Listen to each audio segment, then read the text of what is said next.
Okay, hello. Again, I'm Jill Struby with the City of Smithville, the Director of Economic Development and Grants Administration. Thanks to everybody in the room for being here. We really appreciate everybody who's providing information and education for us, and everybody who's going to be helping to guide our comprehensive plan. And we've got a great number of our Langford team here, so I'm really grateful for you all to be here too, to participate in that perspective as well. We've got Ryan Savage, who is one of our stakeholder he's facilitating on behalf of the stakeholder group that's part of our comprehensive plan program. He'll be talking with our panelists, and we've got, let me get it right, okay, Steve Minnick from the PACE program, which is Property Assessed Clean Energy.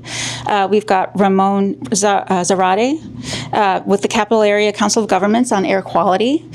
We've got Robert Bradley with the Texas Water Development Board, and he'll be speaking to groundwater primarily.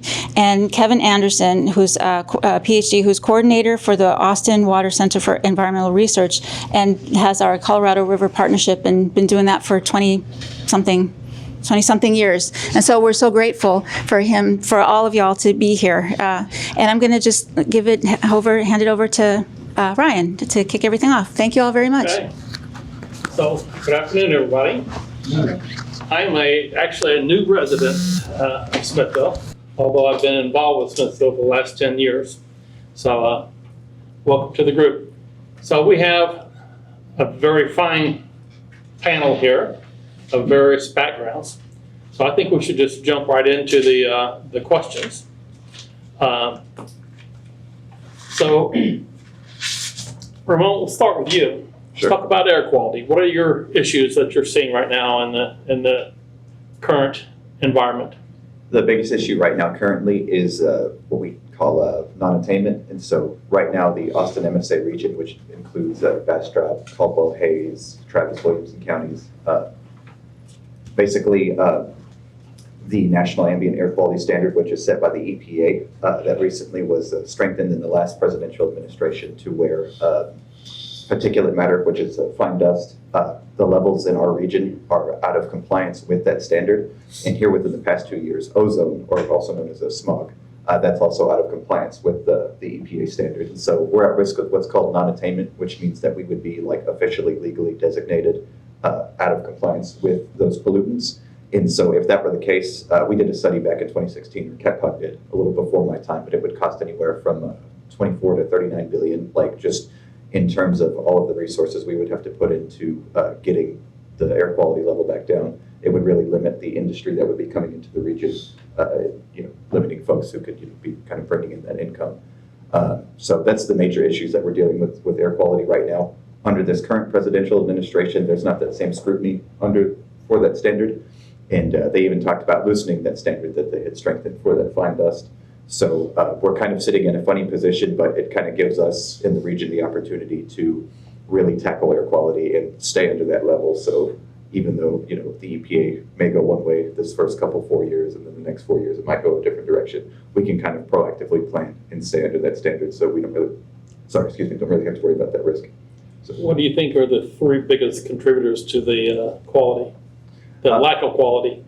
So for ozone specifically, that's going to be any of the traffic that's coming through the region as we're having like these expansion projects on major highways and things. As the region just grows overall, that's a lot of dust from the construction that's coming in, and a lot of emissions that are coming from all of the vehicles that are just coming through.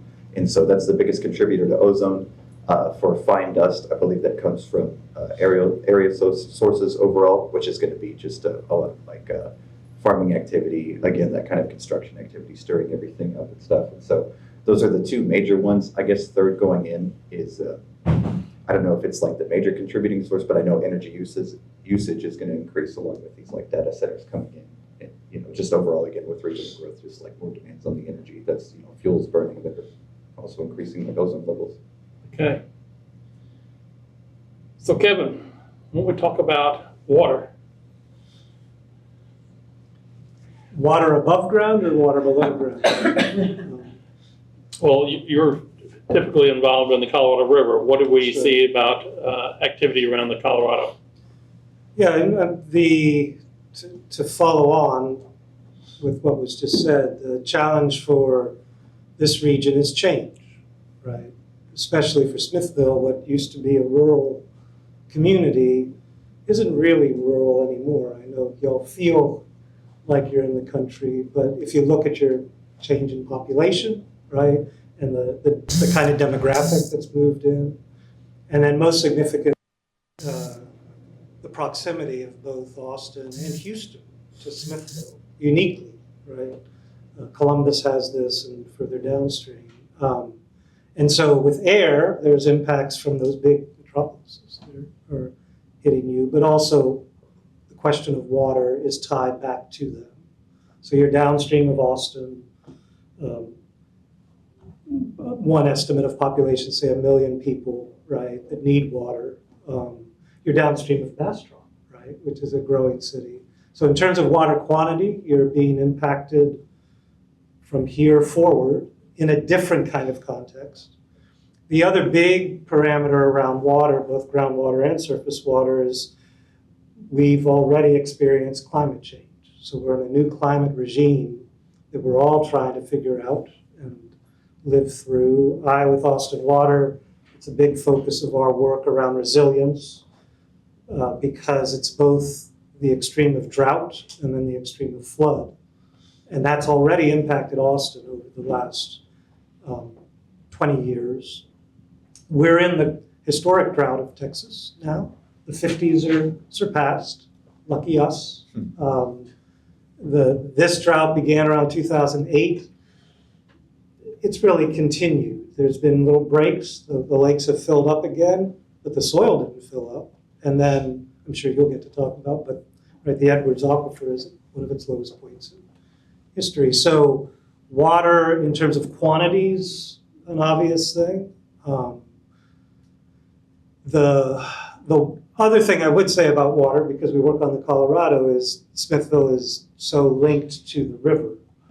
You're right, the entrance to your city is one of those scenic moments of crossing the bridge. But note that how high you are above the river, that speaks to the floods that determine the height of those bridges. But two, our work with the partnership and our meetings here in Smithville, residents are really concerned with reconnecting to the river physically, right? On this side of the river, you're up above it. How do you get to it? You got to go across the other side, right? So those kinds of issues of the relationship of the city recreationally, scenically with water are there too. Thank you. Robert, groundwater. We've seen a lot of issues at various communities like Wimberley fighting over what's pumping, and we have industrial usage of water, and we have the aquifers. What can you tell us about all of those issues? Well, for groundwater issues in the state, there's one big driver, and that's population. And when you have population, you need water. And then when you don't have population, there's plenty of water. So there's places where folks are looking for groundwater sources in the rural areas and kind of taking those to the population. So that's kind of one of the big factors happening now. But through regional water planning and our groundwater joint planning process, those impacts can be, studied and more, be well known, what's going on in those areas. Fortunately here in Smithville, you're not only by the river, but you're also you almost have 3 aquifers underneath you right here. But one of those aquifers, the Creoso-Wilcox aquifer, is a big target for a lot of the urban areas also. So that's kind of one of the things that you need to consider when you think about groundwater resources. So what happens when a large urban area taps into one of those aquifers and all of a sudden the wells no longer operate because they're at a shallower depth than? Who's responsible for fixing? No, I'm not responsible for it. There's some new legislation where your local groundwater district, which is the Lost Pines Yes. Groundwater Conservation District, and other districts can use export fees from projects to do mitigation projects. And I don't know where the district is in implementing those right now, but that was one solution, is to provide those export fees to go to landowners to maybe lower their wells or do some, assist those landowners, with that problem. Okay. Steve, what can you share about energy? Well, for those that don't know, I represent the Texas Pace Authority. We are an organization, a nonprofit entity that was created for the specific purpose of implementing some legislation that passed back in 2013 when I was at the Association of Business. What we do is we provide a mechanism for property owners, commercial, industrial, institutional property owners, to do what's always proven very difficult, which is how do you run a business, be competitive, maintain your business, try to grow your business, and at the same time not let your physical plant, your infrastructure, fall behind, because you're always robbing Peter to pay Paul. How do I justify taking my first dollar of profit and going and buying a new HVAC system when I'd really rather go buy new advertising or hire new people or develop a new product line? So what the legislature did back in 2013 was create a very useful program. It's actually active in Bastrop County right now. You can go and actually use this program in Bastrop County right now. What we do is you form a partnership between the local government, the county, private lenders, bankers, other lenders, and commercial property owners. It allows you to then go and finance improvements to your building in a way that makes loans that stretch out over the entire period of the useful life of the equipment you're installing, which for plumbing fixtures, HVAC can be 20, 25 years in some cases.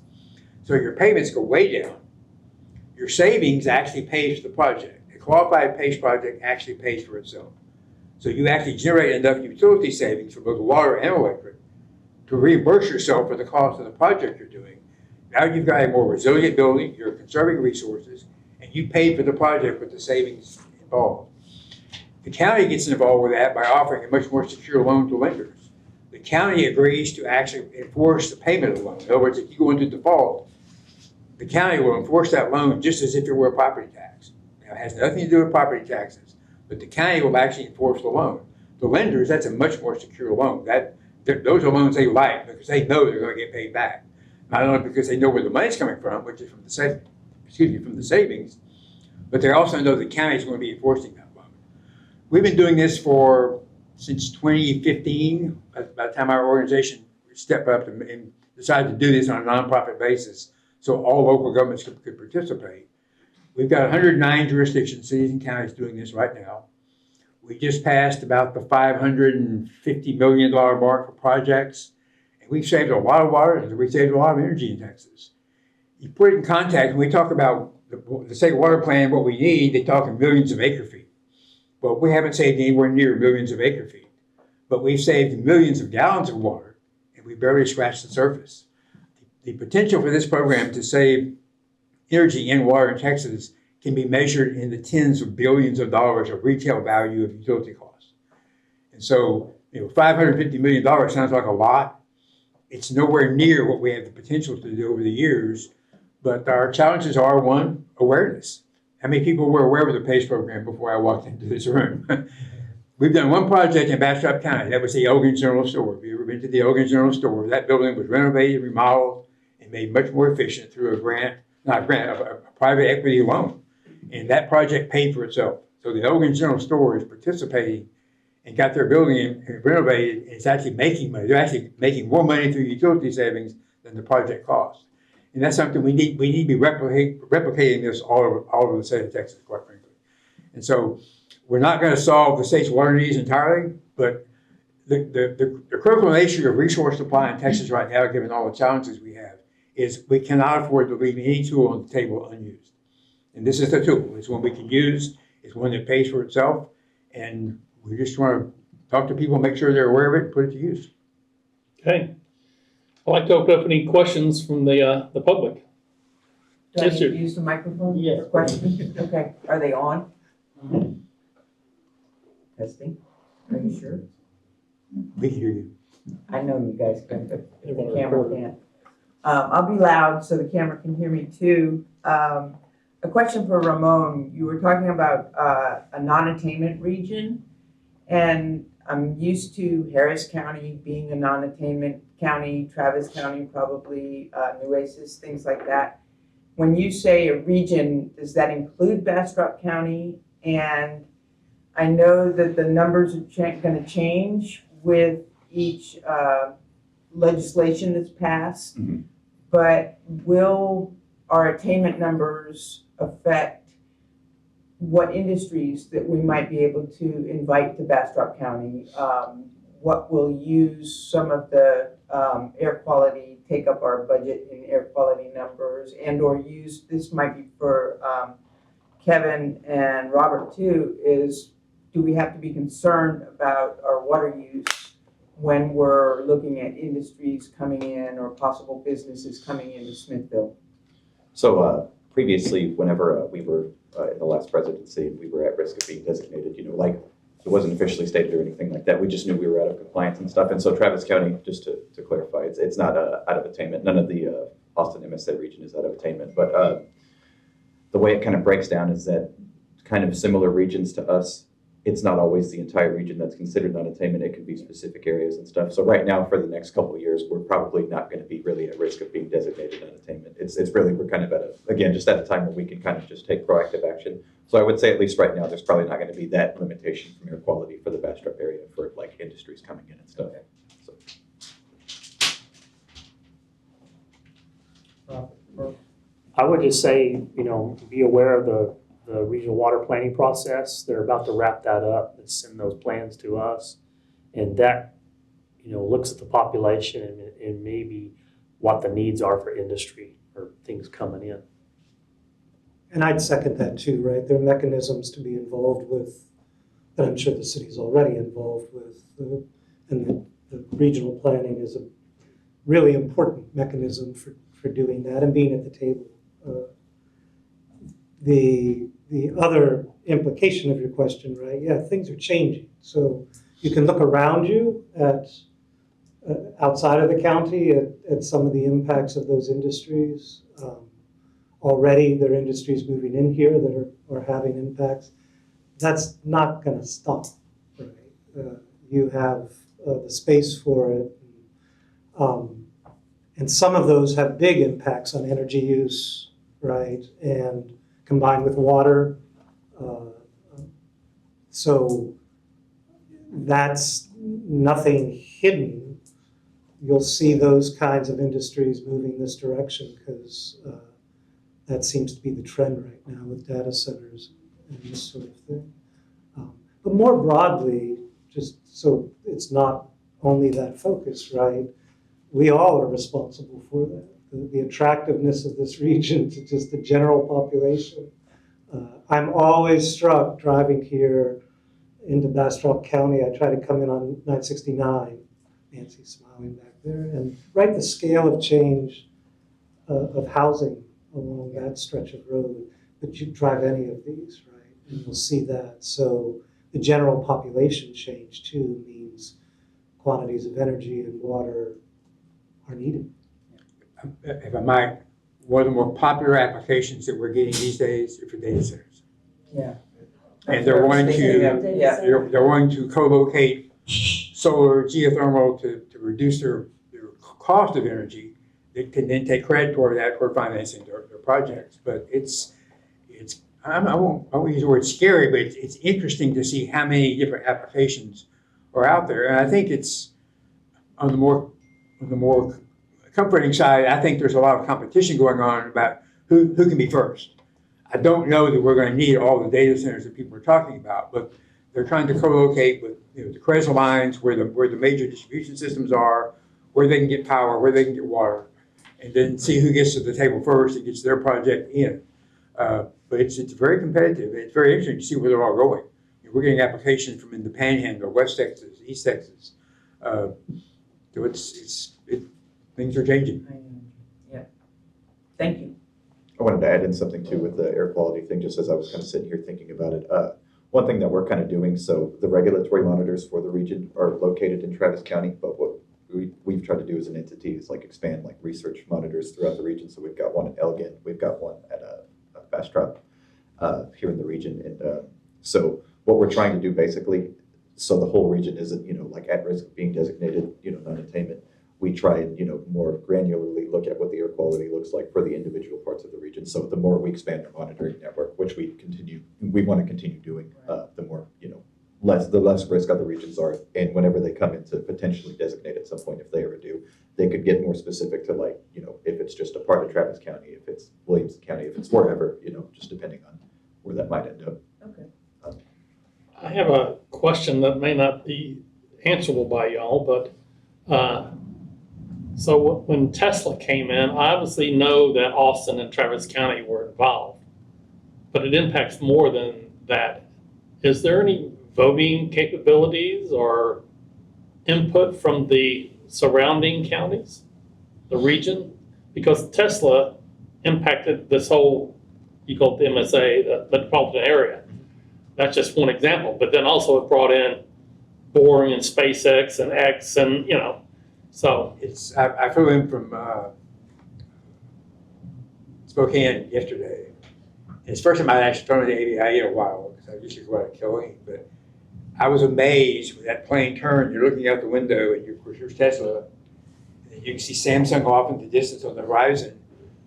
But there were all these other. I said, "What's that? What's that? What's that?" It's not just SpaceX and Boring. Well, I know. I just use it as an example, though. Giant white rooftops everywhere, and I'm thinking, "Oh my God, where'd they all come from? When did they get here?" So how does that decision? Do y'all know how that decision process works, though? I do not. I unfortunately do. Well, I mean, I know the EDCs all have roles to play in that, but it's And that's the answer. So yeah, it would be simple if it was one decision, right? And I want to step back for a second because it's on the agenda too, right? We did the Discovering the Colorado report now 20 years ago, anticipating all those white buildings appearing, not knowing what the mechanism would be. So you're pointing to a mechanism, right? Tesla's obvious, but Samsung's obvious, right? And Austin went through that in the late 80s, early 90s with the first round of high-tech, Semitech and these kinds of things moving east. Yes. We began that project in part because we knew it was going to move east, and obviously 71 and 290, and there's the river in between, so the river corridor. How the decision is made is a multi-layer event. Both the city of Austin, with its focus on having development east, Bastrop's focus on developing, right, being open for changes, and of course it's not just Tesla, it's film studios, it's lots of other things that are percolating all around, and now the white buildings are moving this way too. Data centers are going to come with that. How those decisions are made, I think one of the resources you have is Adina Lewis and Jill, who are privy to some of those conversations, and part of your curse is you're an attractive place, right? Smithville is just a wonderful main street, Bastrop, Elgin. And so the decisions get made at all of those layers. I think where y'all can have impact, similar to the project we've done, is a kind of continuous input. It can't be occasional, it's got to be continuous on the values that the community cherishes, right? And let those guide. And some of that's worked in Austin, right? Austin's weird. And anyone who goes downtown will still see it's weird, right? We've got a bat colony that people come to see. You can protect some of that. A process like this is so important because that's where you identify, these are priorities. But understand, in the background, there's a constant push of change. if I put my old TAB hat on, you've got entities that are looking for opportunities. And that's a competitive environment. They want to locate a Tesla, a Samsung, whatever. And so they're looking at, well, what about Austin? What about Denver? And they're looking at packages, and they're looking at what's the labor cost there? What's the energy cost? What's the water availability? And they put together their proposals in terms of which of those sites look best when you put the whole thing together. And then they approach their local economic development corporations, the local leadership, and say, here's what we're thinking about. This is all quiet right now, but let's talk about this, just us. And that begins to narrow their focus. It gets a little more narrow, a little more narrow. But then that's where the local leadership gets a role to play in terms of, do we want that? And what voice do we have in telling them yes or no? Sometimes they have incentives to offer. Sometimes they say, well, we can't tell you not to buy that piece of property. It's a private transaction, but here's what we're concerned about. If you look at the energy supply, if you look at the water situation, and sometimes that becomes a back and forth discussion about, well, we want the jobs, we want the economic benefits, but let's figure out how to mitigate the negative impacts that we believe are there and that some of our constituents may believe are there. All you have to do is monitor Facebook and the neighborhood website in this part of the world right now to find out how many people are concerned about, and the question is always, why did my city council, my county commissioners let that happen? Well, to some extent, they couldn't prevent that from happening. They can't make more water. They don't control how much energy is available through the private market. So there's a lot of pieces that fit together, and sometimes it happens that that's the leaf pass of resistance. And the people are promoting that project and the people who are controlling it from a governmental standpoint or a local economic standpoint, the pieces all finally fit together, and all of a sudden it just happens. It happens here because it didn't happen someplace else. But it can be a very complicated equation, and it frustrates people because they don't see all the pieces. They don't see how it all fits together. And they keep asking themselves, we don't have any water, why did they let those people come here? That's always a challenging question. Kevin, may I ask you why you added agricultural? Because I'm a farmer. So yeah, on the back door, there's no agriculture. And this loops back to just what you're saying, right? So we're a natural resource panel. There's all this other background that we're familiar with, but to stay focused on natural resources, number one is defining what those are, and some of those are up here. I'm a geographer, and so geographers start with the ground, and of course, soil is why this all started, right? Smithville, Bastrop, Austin's little colony. It was that agricultural moment of the 19th century. That character of the community is still around, but all of that is changing. And it's changing for two reasons. One, most of y'all aren't farmers anymore, right? I would always ask my students in my courses, how many of you grew up on a farm? 20, 30 years ago, you'd maybe get one or two. Even now, if it's Aggies coming from A&M, you're lucky if you get one, right? It's changed. So our connection to that stuff is disappearing, but our reliance on it isn't. So the reason to have agriculture as a part of natural resources is not just where does our food come from, because most of our food doesn't come locally anymore, right? And really won't because the land prices are prohibitive. But the soil is essential for water. The soil is essential for wildlife, right? All of these things are still how ecosystems function.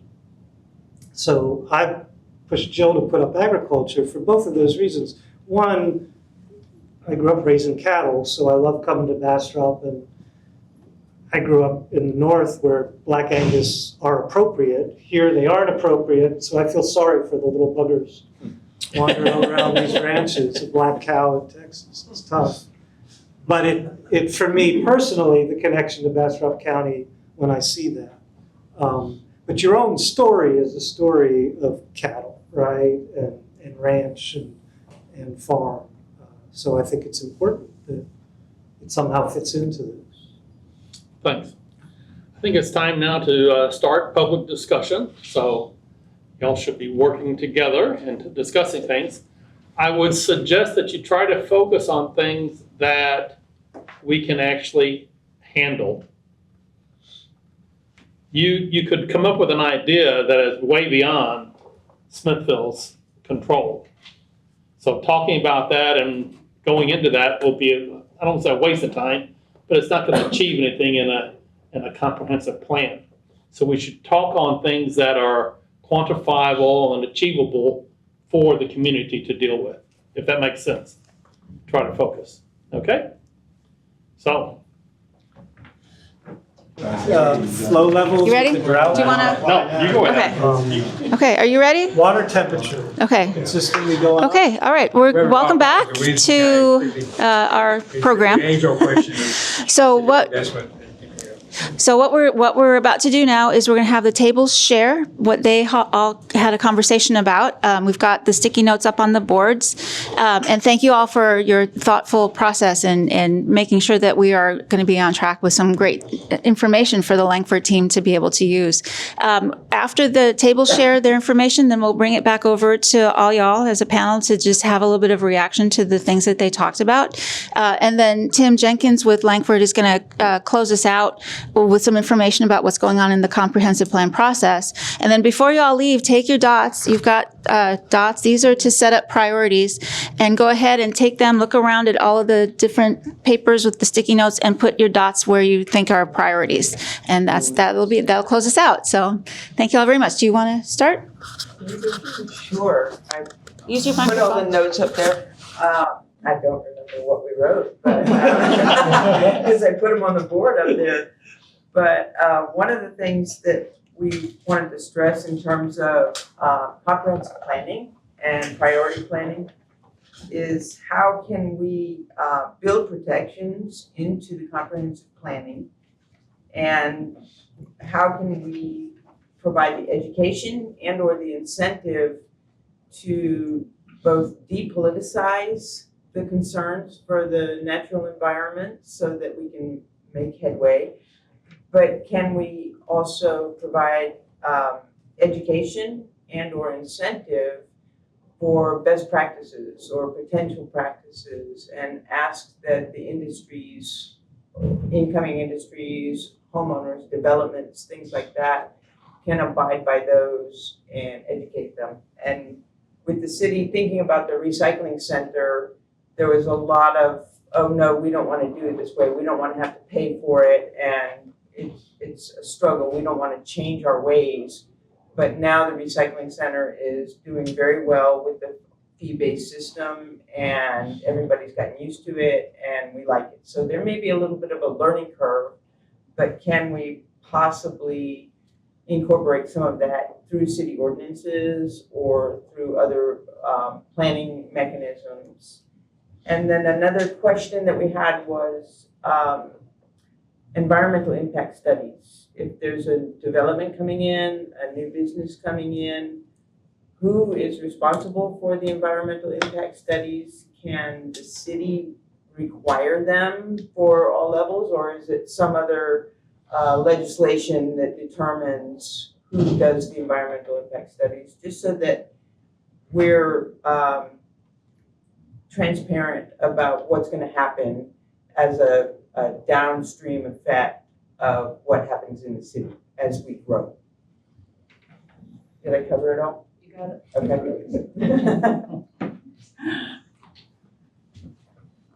Your turn.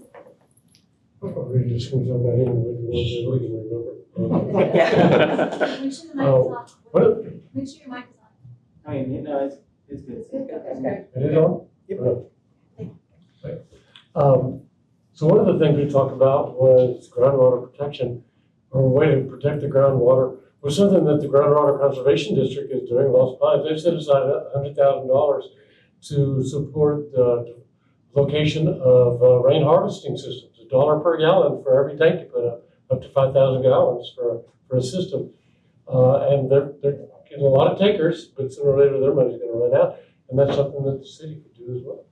And then promote other forms of rainwater harvesting, not just in tanks, but also surface collection that can be used for agricultural purposes or even what else we got? I think one theme that came up was projects that the city or county could do themselves. So really taking leadership and leading by example. So buildings and then incentives for others to do similar things. But I feel like there's so many areas they can do this. So one is illegal dumping is still a huge issue in our areas when we think about, you know, water and green space and all these amazing plans that we can have. We're kind of getting back to basics of just kind of illegal dumping and litter and pollution, and you're really holding businesses and even the city and county accountable of, you know, how we contribute and, you know, how we address these issues. Any other specific? Like what Steve had to say about the PACE program. And so we've got a couple of stickers up there about that. But one of the things that comes to mind also is that the city's building codes could be enforced to require higher levels of efficiency in water use and electric use. And you've got a lot of potential for commercial development where that can make a big difference. Oh, we also put up a sticker for lights out on the where it is wildlife protection. It's a good thing for birds, but it's also good for neighbors because that light is trespassing across fences and into people's eyes, and it can be a hazard and a security issue as well. But we put it over there in the wildlife because that's what most people think about turning off lights from 11 to 6. From now, during migration right now and coming up in the spring. And then we actually did have a couple in the agricultural section, particularly because of community gardens, and then it's just an amazing asset that we have in Smithville that the community really gets behind. And then I hear a lot of people talking about the idea of, you know, supporting sustainable local agriculture and food forests. So I feel like just locally there is a lot of support for these ideas to actually, you know, tie in one way or the other. That people really like these things and consider them locally. I've never heard the term food forest. What is that food forest? Oh, boy. You know better. I feel like Jim would be perfect, actually.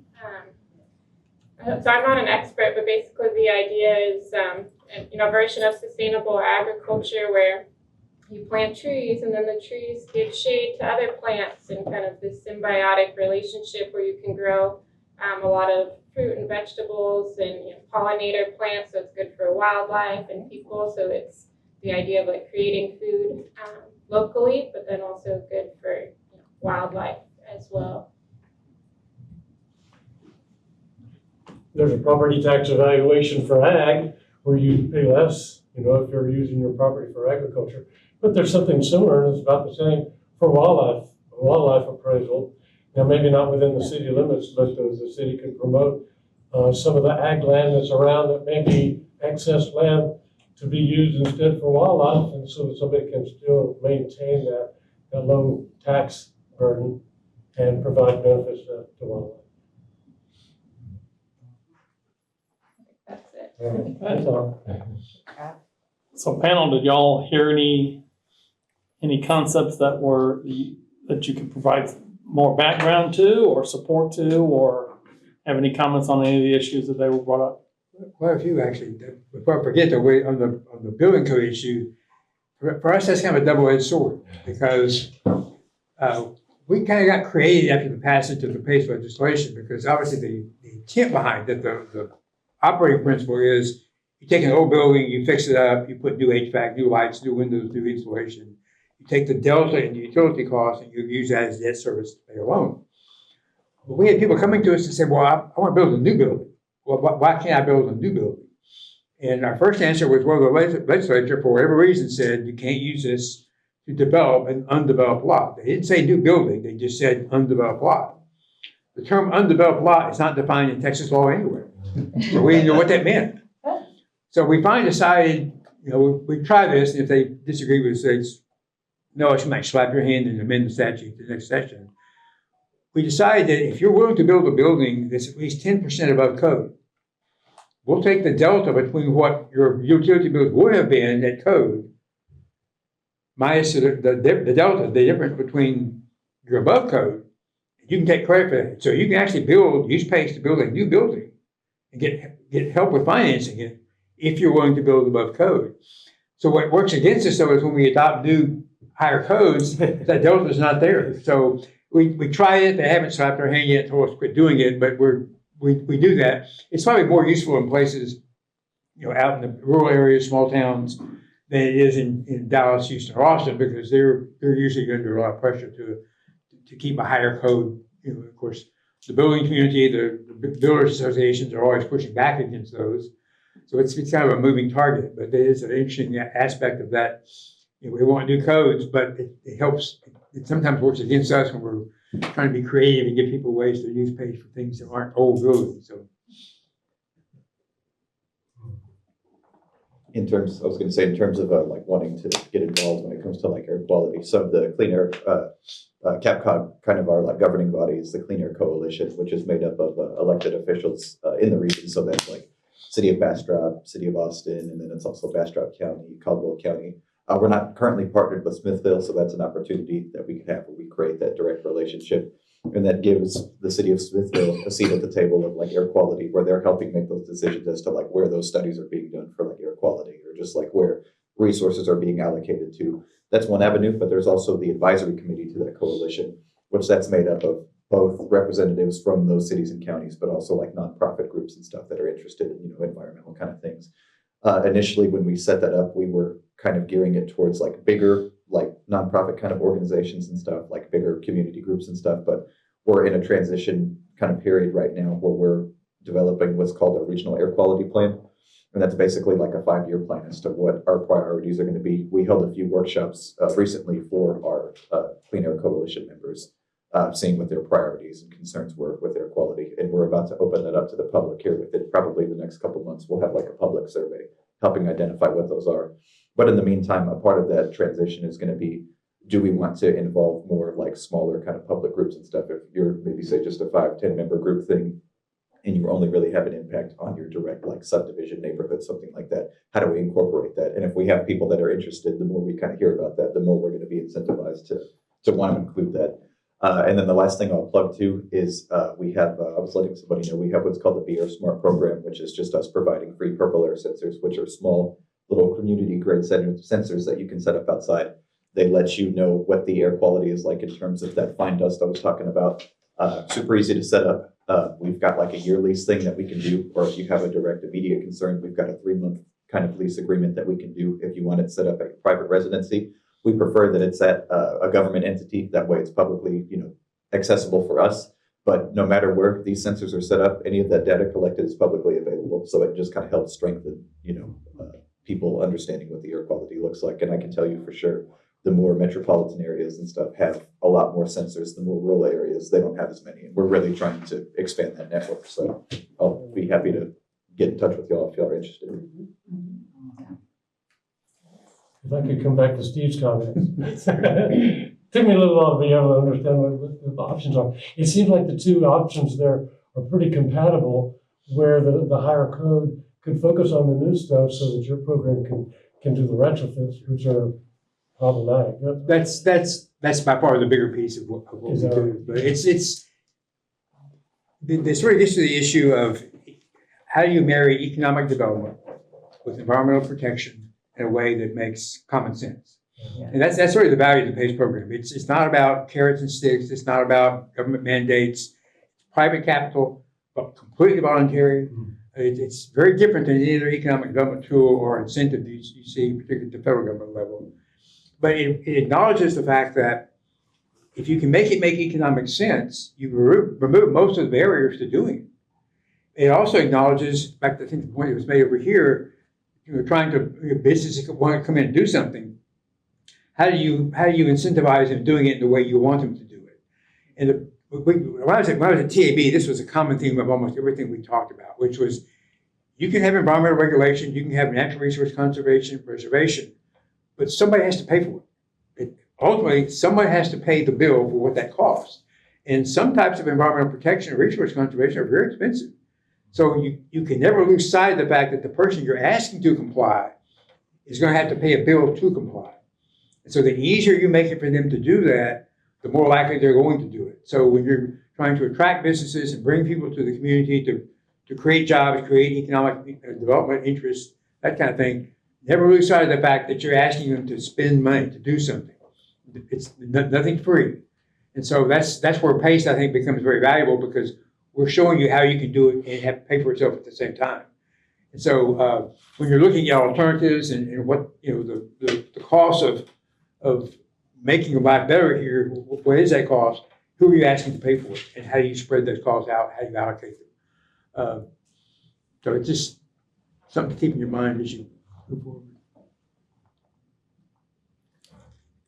I know you mentioned environmental impact statements, but starting in January of 2024, all counties and all cities have the power to, when a subdivision is submitted for approval, they have to do a groundwater. If the subdivision is going to rely on their own groundwater, they have to submit a groundwater availability certification report. And that was created to be statewide now. It used to be really limited. So every city, every county should be doing that if a subdivision has to have or is requiring groundwater, not really be on the city water system. So that's one tool that's there too now. And there's some powers the government has under those requirements. So just wanted to mention that. Okay, thank you.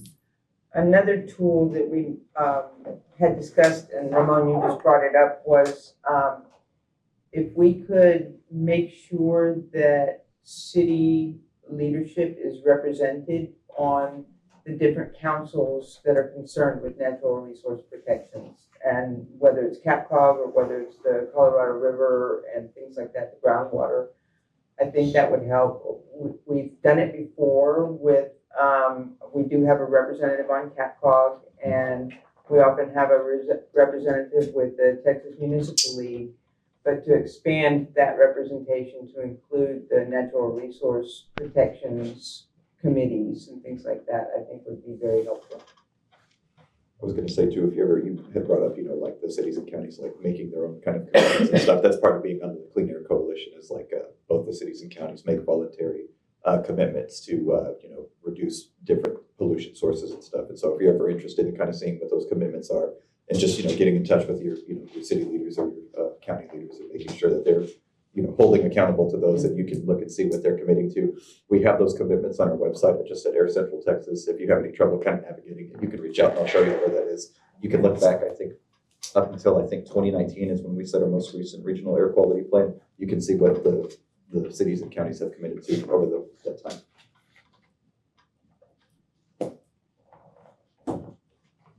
I have another question. After Woody mentioned ag exemptions and wildlife exemptions, are there any energy efficiency exemptions built into the tax code? There are some incentives in terms of rebates and those kinds of things. I'm not sure. I'm just not sure. There's some. I don't think they're tax exemptions per se. Okay. I think rain harvesting systems are exempt from property taxes. I'm not positive, but I think they are. And there are some income tax deductions you can take for certain limited, Leaves, buildings, stuff like that, yeah. Isn't LEED LEED certification valuable to the developer? Yes.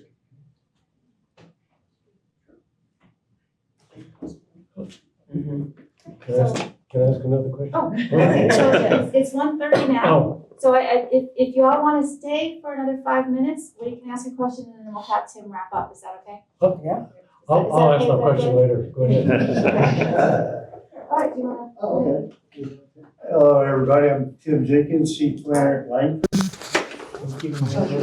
Yeah. First off, I'm kind of sad. This is our last forum with that. We've done this for, what now, a year and a half almost? Yeah. Golly, seems like 3 months ago. Yeah. And we're responsible for doing the resiliency comprehensive plan you've heard about. At this point, we're at about 90% complete with the document, 450 grand pages for you. It's growing even more.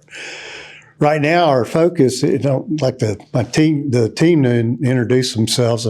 Dennis Coos, our project engineer. I'm Frank Broussard. I'm a comprehensive planner working on the project as well. I'm Celeste Alvarez. I'm also a comprehensive planner.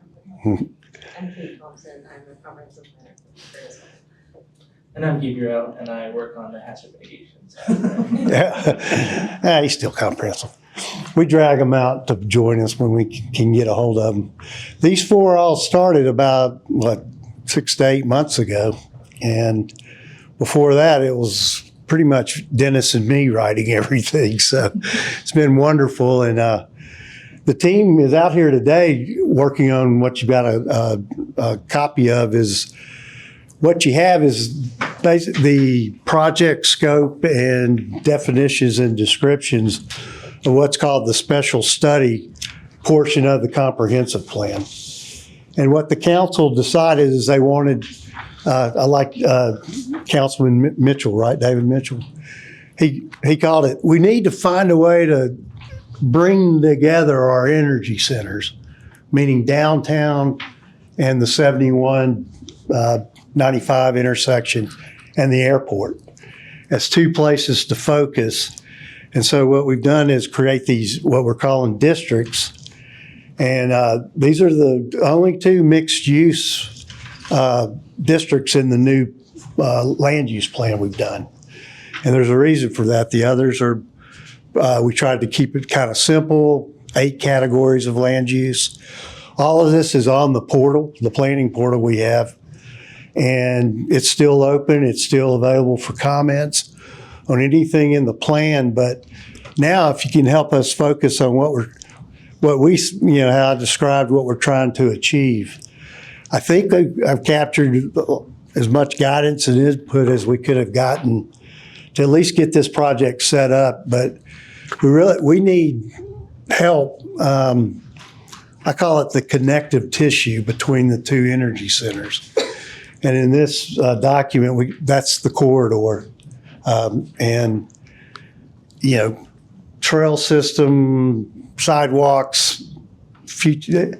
This is 2045 we're talking about too. So think, not Jetsons, but maybe think Jetsons, something that brings that airport in as part of your historic city and any of the highway development as well. Part of this is going to be development standards. We'll have actual samples of what it could look like. If let's say we decide the airport needs to be a high-tech center, and then we go and we land a big data center.